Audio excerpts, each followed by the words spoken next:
Go ahead. Well, good morning.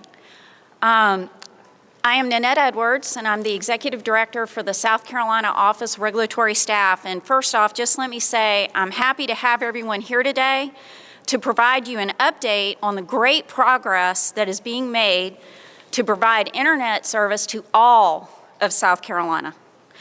There's an amazing team that's been involved in this effort, including Congressman Jim Clyburn, Governor Henry McMaster, and Mike Shealy, who you will hear from today. We have made tremendous progress. We've been transforming how our citizens engage with the online world, and recently we have announced an additional round of grants to internet service providers, many of whom are here with us today, representing their companies. And with that additional funding, they will be covering an additional 34 counties across the state. These investments in our digital infrastructure were an important first step. But today, we are building on that success with a new initiative. That new initiative is called GetConnectedSC, a high-speed internet access and adoption campaign to better understand the needs of our citizens. We will reach out to people all over the state who do not have adequate internet service today, whether it's an area that has no service or an area that has less than optimal service. So we're starting by having GetConnectedSC tour 26 cities and towns in our state that have been defined or identified as priority areas by our mapping system. At these stops, we'll gather with people in these communities to listen and gain an understanding of exactly how and where improved internet service can impact their lives. We will talk with them about all the ways that internet service can improve their lives, whether it's education, healthcare, or even just running a business. We'll also invite them to complete the Better Internet Survey that is designed to pinpoint internet access issues, as well as barriers to use and other concerns that they may have with using the internet. We are going down to a specific household level. Everyone in South Carolina, especially those with no or slow internet service, are being encouraged to complete this survey. GetConnectedSC will be working with several community organizations, and it's important that we work with these community organizations because they are able to get their folks, their constituents, to share their concerns and to participate in these listening sessions and completing the survey. And we will take the insights from these conversations and the survey to inform a 5-year broadband plan for South Carolina to ensure better internet for a better South Carolina. The plan will work to ensure everyone is ultimately connected and knows how to use the internet service that can make such a difference in our lives and our livelihoods.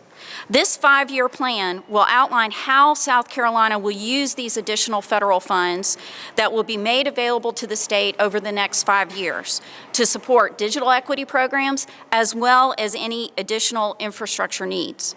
Once the South Carolina 5-year plan has been approved, a minimum of $100 million in additional federal funds for the Broadband Equity Access and Deployment Program, and as well as tens of millions of dollars for digital equity, will be made available to South Carolina for investment in broadband infrastructure and adoption statewide.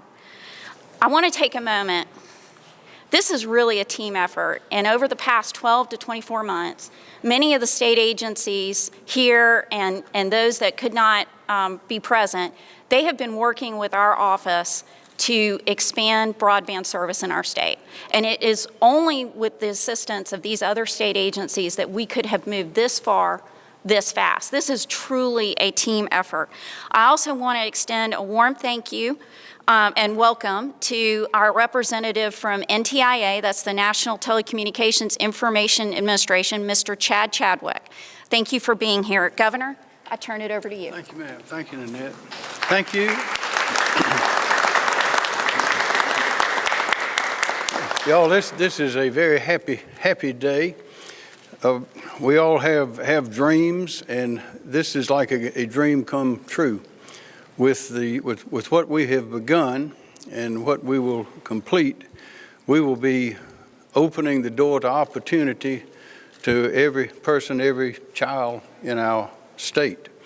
The other states are attempting to do the same, using the same programs, but I know that our team, South Carolina, is second to none. We don't wait on meetings. We get on the phone. We move quickly, and that's what the Office of Regulatory staff and the Department of Administration have been doing. But this will put the knowledge of the world at the fingertips of every child in our state. It will open the door to good health. It will open the door to communication. It will open the door to families being connected. And it just goes on. And I can promise you that with the great team that we have, we will get this done. And South Carolina will have a marvelous system for all of its people. And as Nanette Edwards said, this is being done by a team, and it really is a team.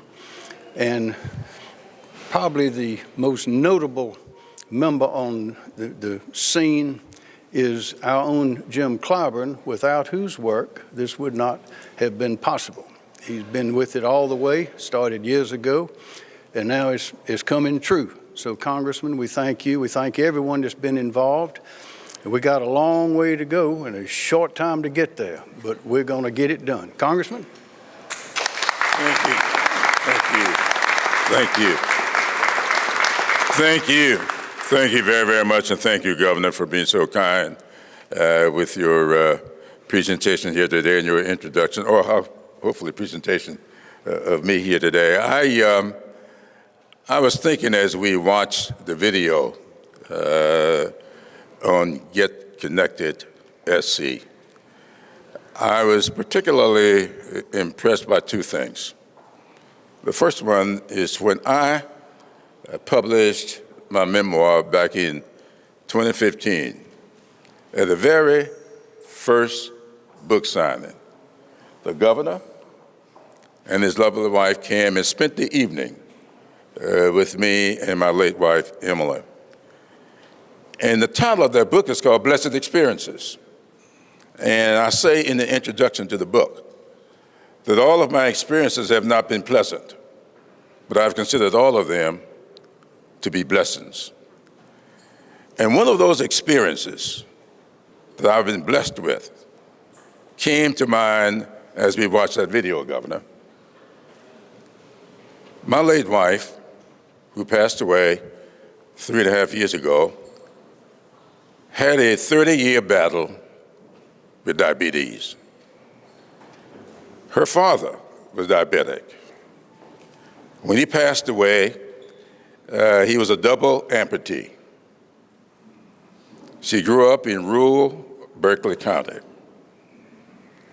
And so she knew from her training as a medical librarian, when those pains started to come to her legs, she knew that wasn't arthritis. She knew from her history and her educational background that that was the early onset of diabetes. And so we started the treatment very early. And because of that, when she passed away, she still had all of her limbs. She could not get around the heart attack or the stroke, the kidney failure, but she still had all of her limbs. Why? Let me tell you the second part of this story. I'm sitting at my desk about 2 blocks from here one day and got a phone call from a doctor. I did not know him, didn't know how he knew me, but he called and invited me to his office. He said, I want you to see what the federal government and the state government ought to be doing for health care. So I went to his office, which was about over on Marion Street, just about 7 or 8 blocks from here. He sat me down at his desk, and he had set it up with a facility down in Sheldon, near Beaufort, South Carolina. And he sat at his desk with me looking over his shoulder. And there was a gentleman 126 miles away down in Sheldon with his eyes to a monitor. And he diagnosed. He said, this gentleman has diabetes. He does not know it yet, but he has diabetes. And if we catch it now, I will be able to do for him what I've done for your wife. I did not even know that he was my wife's doctor. He says, everybody should have this. You can afford to provide it for your wife, but everybody should have this. And the only way for that to happen is telehealth. Telehealth. And you cannot have telehealth without the internet. That's what converted me to this, Governor. And it was that experience that set me on course. And when I called you and asked you for your assistance, you were ahead of the game. And I teased the governor a little earlier. I said, I'm not going to say this pretty often, but man, you're doing it with the internet. And that might be the only time I'm going to say that this year, Governor. More say it next year. But I want to thank you for the commitment you've made to this, because the governor had his staff to look at the so-called rescue plan to see what we could do with the monies being made available there. And they have laid out a $600 million program to connect every residence and every business in this state with the internet within 5 years.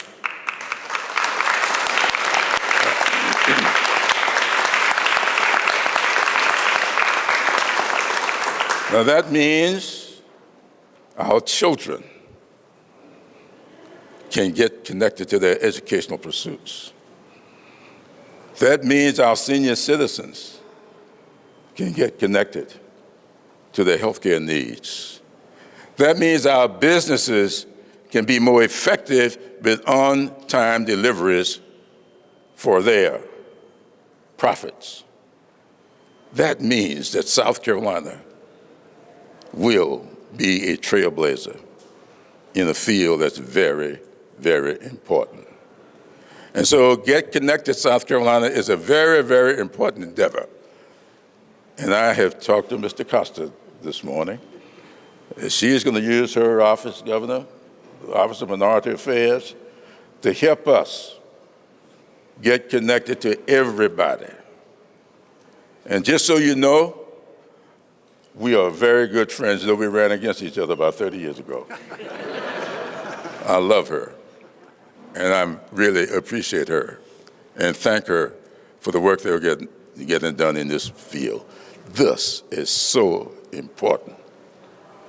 This can save lives as well as limbs. I'm pleased to present Mike Shealy.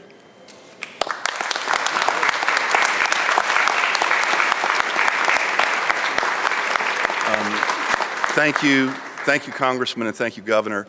Governor and Congressman, as you know, I have worked many decades in this building, and I know what leadership looks like. The two of you epitomize leadership for the state, so thank you for what you've done. There's a lot of momentum right now in deploying that infrastructure called broadband. Many of you have seen in your local communities that orange pipe, right? In the places where there's dirt that's been moved.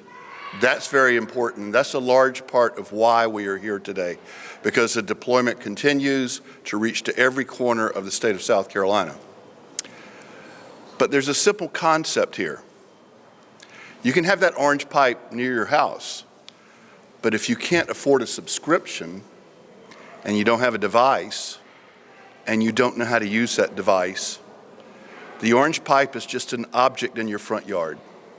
And that's what digital equity programs are all about, is to take that next step and to deal with those issues so that every South Carolinian can participate in this new technology and enhance the quality of their life. That's where the South Carolina Digital Equity Office comes in. Governor, I would like to thank you for assigning this responsibility for digital equity to the Department of Administration. There's one important concept that that admin has done over the years, and that's dealing with the intergovernmental process.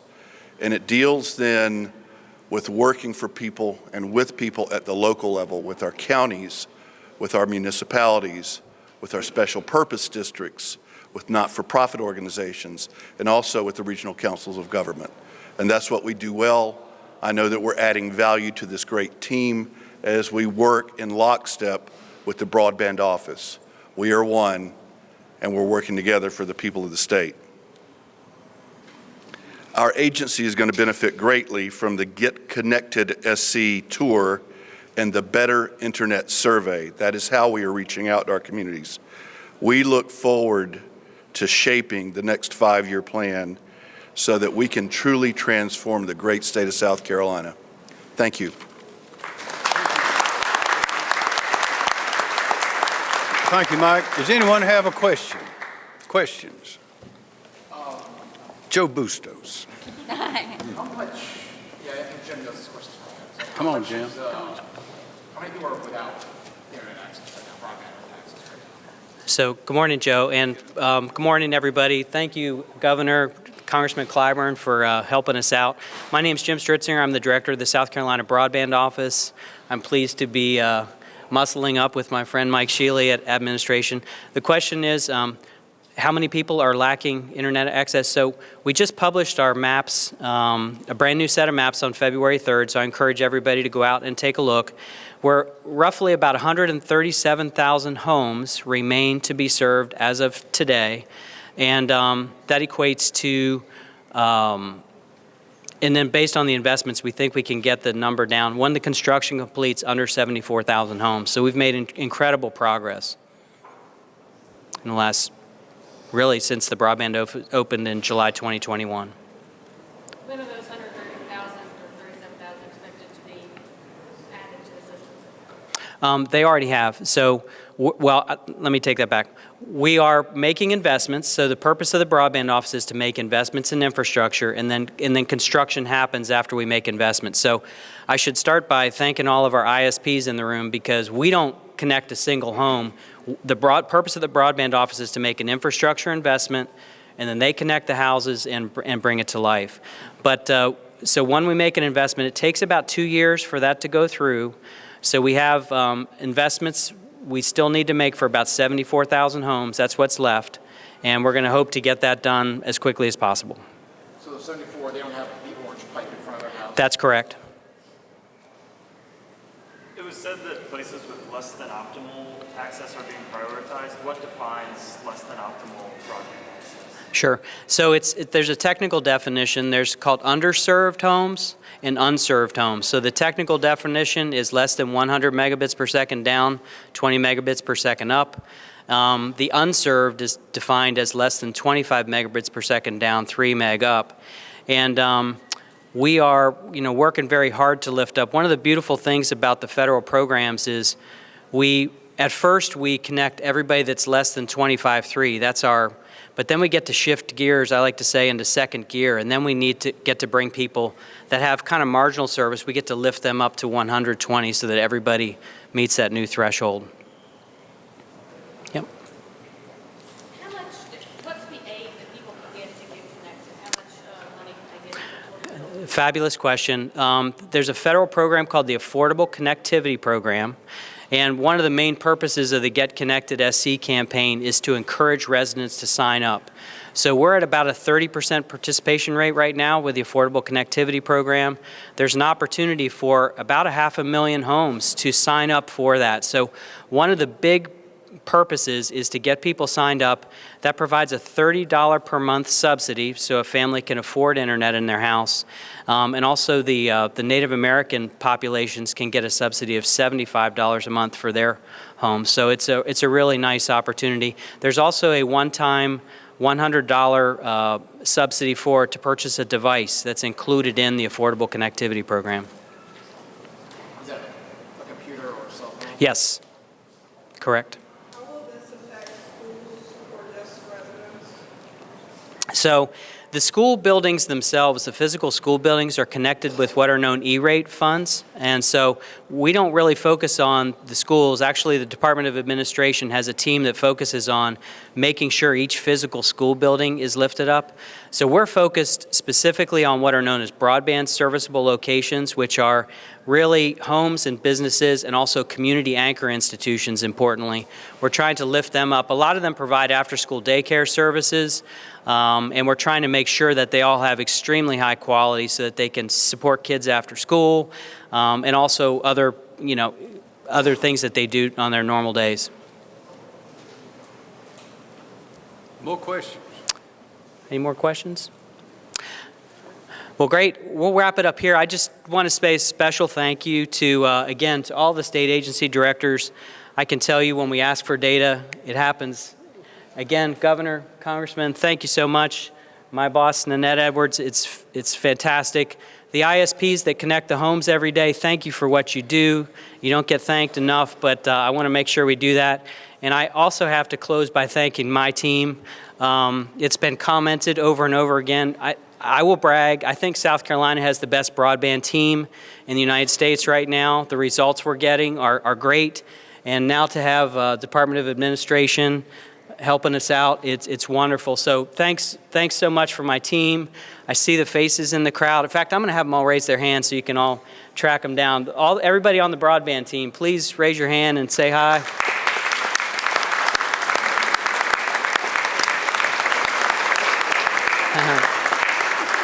Thank you all. Thank you.